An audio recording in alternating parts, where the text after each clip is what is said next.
Naghain na rin ng kandidatura ang mga tatakbo sa Cebu at Davao City para sa Hatol ng Bayan 2025. Ang ilan sa kanila may kanya-kanyang pakulo. Yan ang ulat ni Jessie Atienza ng PTV Cebu.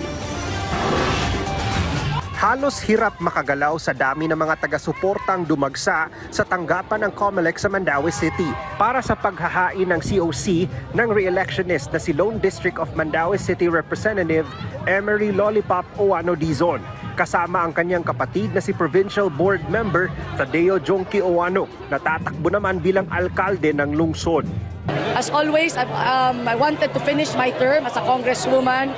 Daghan pa kayo ta nga mga proyekto no nga ato pang tiwason no para sa kongreso, like ating mga flood control projects nga nato. Sa Cebu City, buena manong naghain ng kanyang COC ang first time na tatakbong alkalde sa lungsod na si Yogi Filimon Ruiz, na dating PIDEA 7 Director at Customs Commissioner. Sinamahan siya ng kanyang mga taga-suporta at ilang miyembro ng Cebu Muslim Brotherhood. Ikumpara sa ilahang mga political machinery, ikumpara sa ilang mga political network, I have to be realistic. Wala ko'y political machinery as what they have.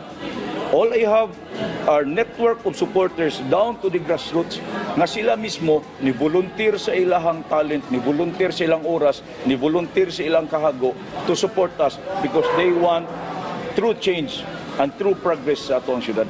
We are presenting ourselves as the better alternative.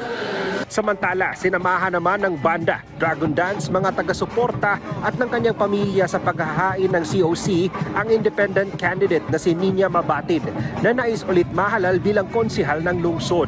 Sa bayan naman ng Konsolasyon, sabay na dumalo sa isang misa ang mga miyembro ng partido o sa Konsolasyon PDP Laban bago naghain ng kanilang kandidatura sa tanggapan ng COMELEC. Sa pangunguna ni Blisilda Bingol Villo, na tatakbo bilang alkalde sa bayan ng Konsolasyon. Sa Davao City, naghain na ng kanyang COC para sa re-election si Davao City 1st District Representative Congressman Paulo Pulong Duterte sa pamamagitan ni Attorney Elijah Manuel Pipito na tumayong kanyang kinatawan.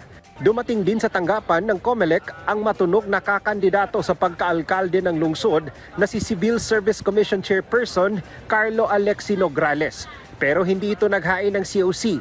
Sinamahan lang umano niya ang kanyang pinsan na si incumbent 1st District Councilor Javi Campos sa paghahain nito ng COC sa pagkakongresista sa ikalawang distrito ng lungsod.